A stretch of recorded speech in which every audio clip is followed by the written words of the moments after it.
Hey guys, I am back online and I'm now a mother, which is kind of mental. I can't believe I'm saying that I am a mother.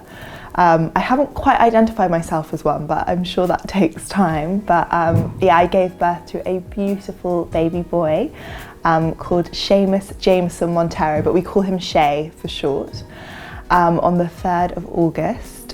He was a little bit early, but he is so gorgeous. I can't tell you, I'm literally so in love with him. Anyway, this video is going to be all about my birth story and becoming a mother.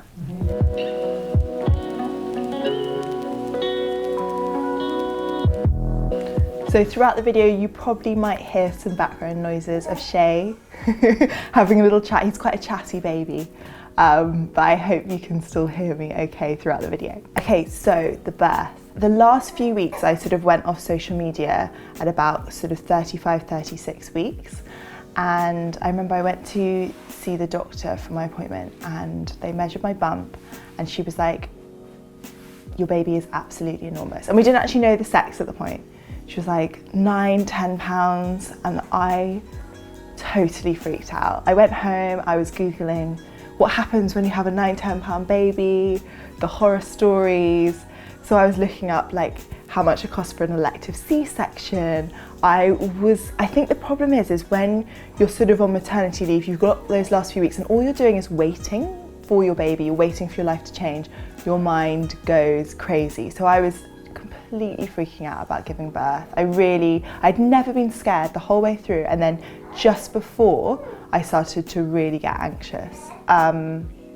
So yeah, the last few weeks, sadly, I was a bit anxious. I was excited, but anxious. And then a week before he was due, I suddenly started getting some lower back pain, and everyone says to you, your first is late, your first is late. So I thought, oh, I've got a bit of lower back pain, bit of period pain, you know, this is probably just Braxton Hicks or something like that. And it kind of got a little bit worse, and I called my mum and I said, what should I do? And she said, look, for my first child, this happened to me for a week, so don't worry, don't panic. Anyway, I sort of thought, oh, I don't know, I might just go to the hospital. So we ended up going to the hospital that evening, and they examined me and they said, look, you're not in active labour, you're just having Braxton Hicks, so go home, relax, keep us updated. Throughout the night I started having more contractions.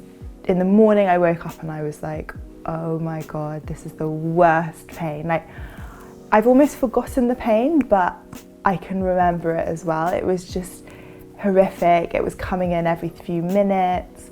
Like, you're sort of, when that contraction comes in, you don't know what to do. Like, I know everyone says like breathe through it, ride it like a wave, and I wanted to be all yogi about it, but generally I was like, where are the drugs? Give them to me right now. I really thought I was gonna be that person, but you just don't know how you're going to deal with the pain. Anyway, I kept going, I kept staying at home. I called the hospital, they were like, stay at home as long as you possibly can. So I had a bath, stayed in it for a few minutes, couldn't cope. Had a hot water bottle that burst all over me, so that was great, and was just trying to relax as much as possible, but it got to the point about midday where I was like, I have to go into the hospital. Like, I don't know what to do. The pain was just so consuming. So I got to the hospital and I was meant to be going to the birthing centre, which is the natural place, and I just walked straight into the labour ward, which is where the drugs are. I really thought I was going to be that person who had the water birth, and I think probably a lot of people expected that of me, but I just couldn't cope with that pain. It was just so horrific. Anyway, they examined me and I was 7 centimetres, which is pretty good going, and so I ended up having an epidural. The epidural kicked in and it slows down the labour, and little Shay's chatting away, he knows about it, he was there, and because it slowed down the labour, we suddenly realised at 3 p.m. that we hadn't eaten anything, so we went and got sushi, and we were eating sushi in the labour ward, like really civilised. I was suddenly not in pain, we were having a great time. Hadn't had sushi in ages, thought why not have a bit of sushi before I give birth. Then the midwife was like, okay, it's time to push, and I couldn't believe that it was literally just me, Kieran and the midwife. Like, I thought there was going to be this full team, but it's literally the midwife does everything. She was so amazing. I can't tell you, she was incredible, just really like kind and loving and, you know, on it and telling me what to do. And then she just started telling me to push, and I pushed for about 40 minutes, which apparently isn't very long for a birth. So I was very lucky and I didn't have to have any forceps or other things, and out he came. And suddenly I was holding this baby in my arms, and it is the most crazy feeling. Like I'm like welling up from it. Like, and he just, with his hand, went like this, and then he moved onto the boob and he was feeding, which I'm incredibly lucky to do because that doesn't always happen. But it was like this amazing experience where you just see, like, you know, we're designed, like that's what our boobs are for. Like, you know, you've always kind of seen them more as like a sexual object, but actually they're there to produce milk. And yeah, and that's, and he just started feeding away. And I had him for like a few hours, lots of skin to skin time, and then they took him and examined him and he was all fine. We ended up staying the night in the hospital, but I literally just held him all night. I couldn't believe I'd produced another human. So yeah, I didn't get any sleep for like 2 nights in a row, but I didn't care because I was like, this is the coolest thing ever. And then we brought him back home and I was like, oh my God, we have a child. And I can't really remember the first few weeks. They're almost like a blur. We just sort of basically sat on the couch all day and like held him and fed him. And I was very lucky to have a lot of milk. My milk really came in and he latched well. My milk actually came in too much, so he was pretty much choking on my milk.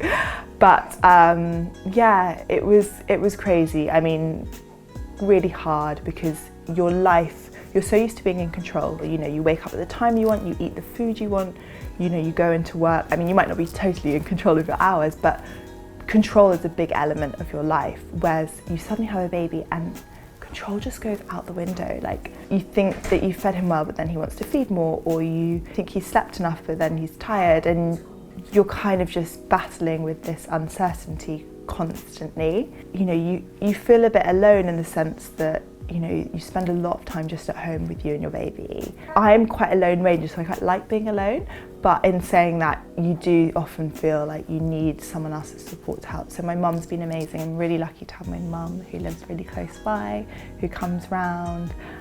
She's always taking him outside. He loves being outside. She always makes him touch things, so he's always like touching a bike or touching an olive tree. I mean, it's great. That's what she seems to do with him. But yeah, I would say the first few weeks were a bit of a blur, but now he is over 2 months old. He's like a proper kid now, you know, chatting. No, he's not actually talking. He likes to talk though, he kind of like blabs away. I feel like he's going to talk early, I just have this feeling. And he's so beautiful, I can't tell you. I mean, I know I'm biased, but he's a beauty. But we have decided not to put his face on social media. A few reasons. One is I just want to have him for myself. I'm quite a private person. I obviously share a lot about myself and my journey, but you know, my relationships and my family and my son, for me, is just me. And then I, you know, can share with you what I'm going through and things that have helped me. And another reason is that it's not his choice. You know, I want to kind of let him choose whether he wants to be on social media or not. So I'll be sharing little bits about him, and maybe you might see his little toe or the back of his head. But we are trying to kind of keep his beautiful face. I think he'd break Instagram and YouTube. That's how good looking he is. So at the moment, he is just getting into a routine. I wouldn't say he's like bang on time, but I'm sort of slowly easing him in. He's doing really well, sleeping loads in the night, which is great. I feel really grateful for the fact that he's doing that. And I'm looking forward to like more stages, like when he's kind of not crawling, but in that all fours position. He can lift his head up more. He can, you know, communicate a bit better. I can't wait to take him to like classes. Someone was telling me how before her daughter could talk, that she taught her sign language so they could communicate through sign language. Because apparently they can pick that up quite quickly. So I'm going to do a bit of learning a bit of sign language, which I think will be really cool. But yeah, I can't wait to share more with you about my journey of being a mum. If you've got any tips for me, if you're a mum, give me a little message down below, because I feel like we just all need to support each other. That is like the best thing. I absolutely love talking to other mothers about like things that have helped them. You know, Shay went through a really bad stage of reflux, and like speaking to people on Instagram really helped me. Anyway, it's so nice to be back, so nice to be chatting to you, and I will see you very soon. Don't forget to subscribe to the channel, and I'll see you next time. Bye!